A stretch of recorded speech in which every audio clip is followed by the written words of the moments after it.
જ્યારે પ્રથમવાર વિવાહ મંડપની અંદર જ્યારે કન્યા આવે છે, ત્યારે વરરાજાએ ઊભા થઈ અને કન્યાનું સ્વાગત કરવું જોઈએ. અને આપણી તો પરંપરા છે કે નારી કોઈ પણ રૂપમાં હોય હંમેશા નારીનો આદર કરવો. પછી માતુશ્રીના રૂપમાં હોય, પુત્રીના રૂપમાં હોય, બહેનના રૂપમાં હોય, કોઈ પણ આપણી ભારતની શ્રેષ્ઠ સંસ્કૃતિ છે. પત્નીનો અનાદર કરનારો પુરુષ કોઈ દી સુખી નથી થતો. પત્નીનો હંમેશા આદર કરવો. જેના ઘરમાં નારીઓનો આદર થાય છે ત્યાં દેવતાઓ નિરંતર રમણ કરે છે, રિદ્ધિ સિદ્ધિ નિવાસ કરે, સુખ ત્યાં નિવાસ કરે છે, ત્યાં શાંતિનું નિવાસ સ્થાન છે જેના ઘરમાં નારીઓનો આદર થાય છે. આપણે ભગવાન શિવજીનું શિવાલયમાં દર્શન કરવા જઈએ, સ્વયં શિવ કહે છે, વિશ્વનો રચયિતા હું સ્વયં શિવ, હું નીચે બિરાજું છું અને પાર્વતીને કેટલું સુંદર ઊંચું આસન આપ્યું છે. આ શંકરજીનો બહુ મોટો સંદેશ છે ને, દરેક પુરુષો માટે સંદેશ છે. જ્યારે કોઈ પુરુષ ભગવાન મહાદેવનું દર્શન કરવા જાય છે ત્યારે સ્વયં શંકર ભગવાન કહે છે કે હે પુરુષ, જરા જો મારો કેટલો સુંદર દિવ્ય પરિવાર છે. મારા પરિવારમાં ગણેશની પૂજા છે, કારણ કે ગણ અધ્યક્ષ છે. મારા પરિવારમાં મારા મોટા પુત્ર કાર્તિકેય દેવતાઓના સેનાપતિ છે, દેવતાઓની રક્ષા કરે છે. અને બહુ હૃદયથી કહું તો જ્યારે ભગવાન શંકરજીની સામે ભગવાન કાર્તિકેયને યાદ કરો છો ને, ત્યારે કોઈ પણ ક્ષેત્રમાં ભગવાન શંકરજી આપણને વિજય આપે છે. સફળ થવા માટે ભગવાન કાર્તિકેયને રોજ યાદ કરવા, કોઈ પણ ક્ષેત્રમાં. કારણ કે જ્યારથી દેવતાઓના સેનાપતિ ભગવાન કાર્તિકેય બન્યા છે ત્યારથી દેવતાઓનો પરાજય નથી થયો. તેથી કોઈ પણ ક્ષેત્રમાં વિજય આપનારા દેવતા આપણા ભગવાન કાર્તિકેય છે. અને ભગવાન શંકરજીને એ મોટા પુત્ર છે. આ તો આપણે મધ્ય ગુજરાતમાં, મધ્ય ભારતમાં, ઉત્તર ભારતમાં નહીં, પણ દક્ષિણ ભારતની અંદર આપ ક્યારે જાઓ તો દક્ષિણ ભારતની અંદર ભગવાન કાર્તિકેયના અગણિત મંદિરો છે. કોઈ પણ પહાડ ઉપર જાઓ ભગવાન કાર્તિકેય બિરાજે છે, સ્કંદ બિરાજે છે, મુરગડ બિરાજે છે, ષડાનંદ બિરાજે છે. આ ભગવાન કાર્તિકેયના નામ છે. ષડાનંદ 6 મુખવાળાકાર ભગવાન કાર્તિકેય છે. મયુરનું વાહન છે તે મુરગડ કહેવામાં આવે છે. સ્કંદ છે, ભગવાન કાર્તિકેય છે, ભગવાન કુમાર છે. અને ભગવાન કાર્તિકેયની તપસ્થલી શૈલ પહાડ છે, જ્યાં આપણું બીજું જ્યોતિર્લિંગ બિરાજે છે. ક્યારેય બીજા જ્યોતિર્લિંગ ભગવાન મલ્લિકાર્જુન મહાદેવના દર્શન કરવાનો અવસર મળે તો મલ્લિકાર્જુન મહાદેવ એ ભગવાન શંકરજીના મોટા પુત્ર ભગવાન કાર્તિકેયની તપસ્થલી છે. કૃષ્ણ નદીના તટ પર બેસીને ભગવાન કાર્તિકેય તપસ્યા કરી છે. શૈલ પહાડ અસુરોથી ભરાયેલો પહાડ હતો, પૂરો પહાડ, રાક્ષસો રહેતા હતા. અને ભગવાન કાર્તિકેય ત્યાં પ્રવેશ કરે છે, બધા જ રાક્ષસોને ત્યાંથી દૂર કર્યા છે અને શૈલ પહાડની રક્ષા કરે છે. આ ભગવાન કાર્તિકેય છે. કૃષ્ણા નદીનું તટ છે. કૃષ્ણા નદી સ્વયં ગંગાના પ્રતીક સ્વરૂપે છે. એ કૃષ્ણા નદી છે. ત્યાં ભ્રમરંબા આપણી શક્તિપીઠ છે. ભગવાન મલ્લિકાર્જુન મહાદેવની પાછળ હિરણ્યકશિપુએ ત્યાં તપ કર્યું છે. ભગવાન રામજીએ ત્યાં તપ કર્યું છે. 5 પાંડવોએ ત્યાં તપ કર્યું છે. પંચલિંગ ત્યાં છે. શૈલ મલ્લિકાર્જુન આપણું બીજું જ્યોતિર્લિંગ છે. અને ક્યારે અવસર મળે તો પૂર્ણિમાના દિવસે દર્શન કરો ભગવાન મલ્લિકાર્જુન મહાદેવનું. પૂર્ણિમાના દિવસે દર્શન કરવાથી માતા ભવાનીનો ત્યાં વાસ હોય છે, તેની ઉપસ્થિતિ હોય છે. અને અમાવસ્યાના દિવસે દર્શન કરવાથી સ્વયં ભગવાન શંકરજી ત્યાં નિવાસ કરે છે. ભગવાન કાર્તિકેયને આ રીતે વચન આપેલા છે. તેથી રોજ ભગવાન કાર્તિકેયને યાદ કરો. દક્ષિણ ભારતમાં ભગવાન કાર્તિકેયની વિશેષ પ્રકારે પૂજા થાય છે. એક એક પહાડ પર ભગવાન કાર્તિકેય બિરાજે છે. તેથી જ્યારે જ્યારે શંકર ભગવાનનું દર્શન કરવા જાઓ ત્યારે કાર્તિક ભગવાનને ભૂલવા નહીં. મહાદેવના સન્મુખ ગંગાજીને યાદ કરો. પરિવારમાં પારાવાર પ્રેમ બને છે. પરિવારની અંદર પ્રેમ રહે તો પરિવાર સંગઠિત રહે છે. પરિવારમાં એકબીજા પ્રત્યે એકબીજાના સુખનો આગ્રહ રાખીએ તો પરિવારમાં પ્રેમ રહે. શંકર જેવો કોનો પરિવાર, મહાદેવ જેવો કોનો પરિવાર હોઈ શકે છે? તેથી ભગવાન શંકર સંદેશ આપે છે કે મારા પરિવારમાં ગણેશ ભગવાનની પૂજા છે, મારા પરિવારમાં ભગવાન કાર્તિકેયની પૂજા છે. સૌની પૂજા છે. જન્મજાત વૈરવૃત્તિવાળા જે પરિવારમાં સાથે રહે છે એવા શંકર ભગવાનનો પરિવાર છે. સર્પ છે, મૂષક છે, મયુર છે, નંદી છે, સિંહ છે, ભૂત છે, દૂત છે, દેવતા છે, ઋષિ મુનિ છે. હવે ભગવાન શંકરની સાથે સૌ રહે છે. ભગવાન શંકર પુરુષને કહે છે કે હે પુરુષ, તારા ઘરમાં નારી રત્ન હોય તો તેનો આદર કરજે, તેનો અનાદર નહીં કરતો. હું પણ મારા શિવાલયની અંદર હું નીચે બિરાજમાન છું પાર્વતીને સુંદર ઊંચું આસન આપ્યું છે. તેથી ઘરની અંદર કોઈ પણ નારી રૂપની અંદર શક્તિ હોય તેનો આદર કરો. આપણી સંસ્કૃતિ છે. જે પુરુષ પોતાની નારીનો અનાદર કરે છે, અપમાન કરે છે, અપમાનિત કરે છે, તેનું દેવત્વ જતું રહે છે. તેથી આપણા ઘરની અંદર નારીનો આદર થાય. બીજું કોઈ પણ રૂપમાં હોય, દીકરીના રૂપમાં હોય, બહેનના રૂપમાં હોય, ભૂલથી આદર ન કરો. ત્યાં દેવતાઓ રમણ કરે છે. નાર્યસ્તુ પૂજ્યન્તે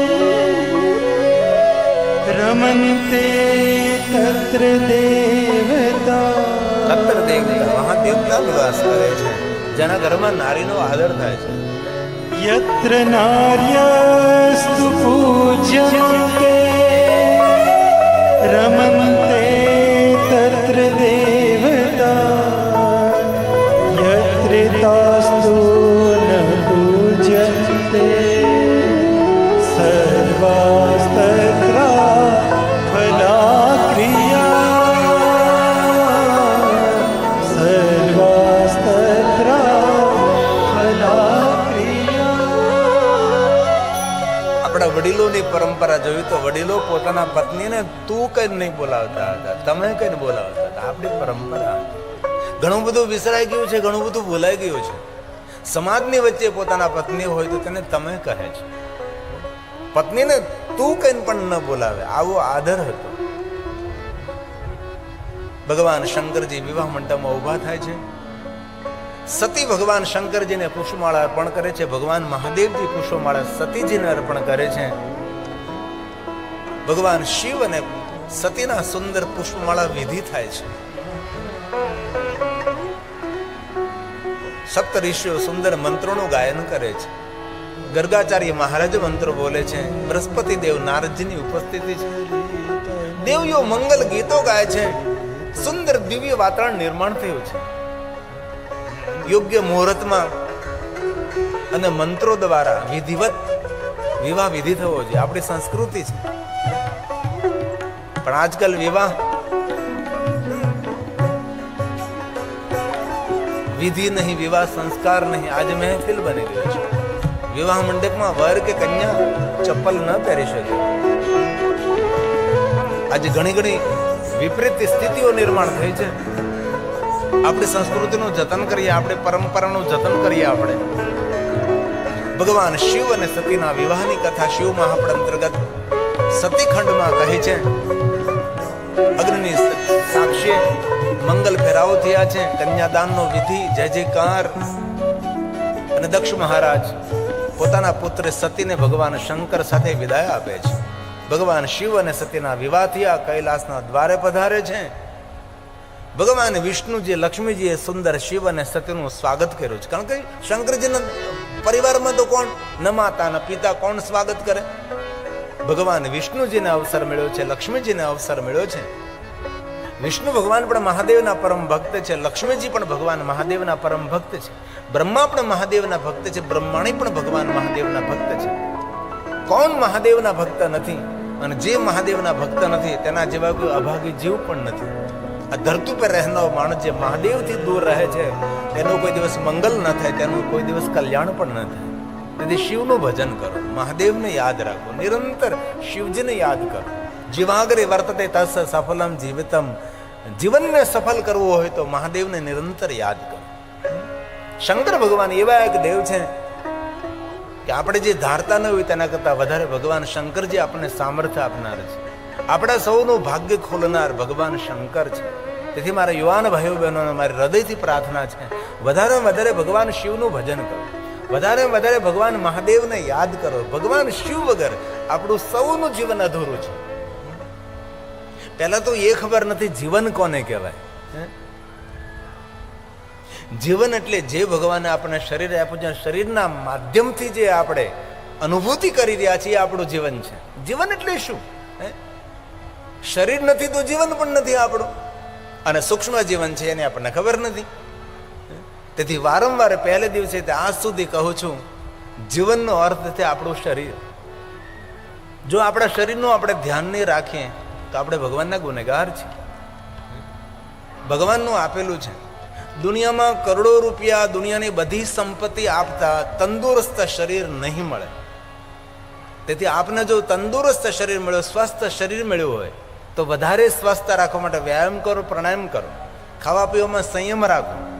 જે શરીરને જરૂર ન હોય એવું પેટમાં નાખવું જોઈએ નહીં. જે શરીરને જરૂર નથી જ એ જઠરાગ્નિમાં નાખવું નહીં જોઈએ. આજથી દ્રઢ સંકલ્પ કરો કે જો તમને કફ હોય તો કફને લગતી વસ્તુ ત્યાગી દેવી જોઈએ, તમારા માટે પોઈઝન છે. જો તમને પિત્તનો દર્દ હતો તો પિત્તને લગતી દરેક વસ્તુ જે વૈદ્ય લખી આપી તમારે મોઢામાં નહીં મૂકવાની. વાયુનો તમને પ્રકોપ હોય તો વાયુને લગતી કોઈ પણ વસ્તુ નહીં ખાવાની.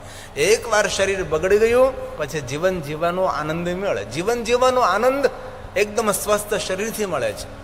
તેથી આપણા શરીરને આપણે આરોગ્યથી ભરપૂર રાખીએ એવી સૌને પ્રાર્થના છે. ને વિશેષ તમારી પાસે તમને કાંઈ દક્ષિણા નથી જોતી. બહેનો તમારે કહેવાનું ન હોય, પણ ભાઈઓને ખૂબ મારી પ્રાર્થના છે, આ બધું થોડુંક વધારે જોવા મળે છે. જો તમે હૃદયથી કથાનું શ્રવણ કરતા હો અને જગા બાપાના સાનિધ્યમાં તમે જો કંઈ જગા બાપાને અર્પણ કરવા માંગતા હોય 12મા પુણ્યતિથિ નિમિત્તે, તો સંકલ્પ કરજો કે આજથી હું માવો નહીં ખાવ, તમાકુ નહીં ખાવ, ગુડકા નહીં ખાવ, બીડી નહીં પીવું. તે જગા બાપાની પ્રસન્નતા રહેશે. ભગવાનનું આપેલું સુંદર શરીર છે, એ શરીરને સાચવો તમે, તો તમે જીવન જીવવાનો આનંદ માણી શકશો.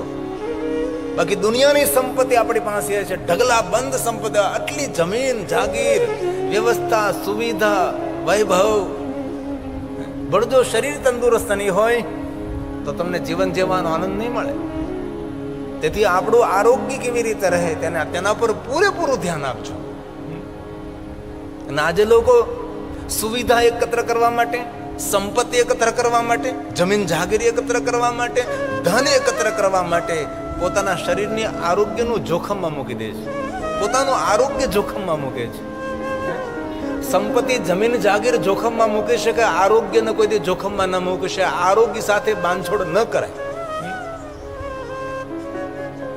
દુનિયાના સુખ ક્યારે માણી શકીએ? જ્યારે આપણે તંદુરસ્ત છીએ. તેથી શરીરથી પણ તંદુરસ્ત રહીએ ને મનથી પણ તંદુરસ્ત રહીએ. આજનો માણસ પોતાના શરીરથી પણ તંદુરસ્ત નથી, આજનો માણસ પોતાના મનથી પણ તંદુરસ્ત નથી. શરીરથી સ્વસ્થ રહીએ ને મનથી પણ સ્વસ્થ રહીએ અને સ્વસ્થ મન પરમાત્માને અર્પણ કરીએ. આપણે હડેલું સડેલું મન, હડેલું છડેલું શરીર. તેથી યુવાન ભાઈઓ બહેનોને મારી ખૂબ હૃદયથી પ્રાર્થના છે, આરોગ્યનું જતન કરતા કરતા ભગવાન શિવનું ભજન કરીએ આપણે અને આપણા લક્ષ્ય સુધી પહોંચવાનો પ્રયાસ કરીએ. જીવનમાં સુંદર સંકલ્પો કરીએ. સંકલ્પમાં વિકલ્પ ન હોય. શું હોય સંકલ્પ? એટલે સંકલ્પ, એમાં કોઈ વિકલ્પ નહીં, એમાં કોઈ બાંધછોડ નહીં. લક્ષ્ય સુધી પહોંચવું છે. लक्ष्यहीन जीवन जंगल में भटकने के समान है। आइए थोड़ी मिनटों के लिए चारों कैसे करेंगे? नमः शिवाय बहुत ही आदर के साथ।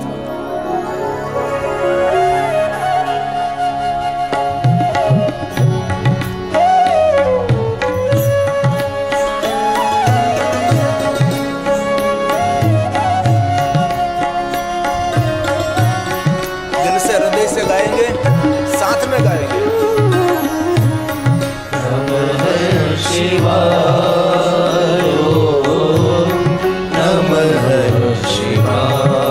बोलिए साथ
शिवाय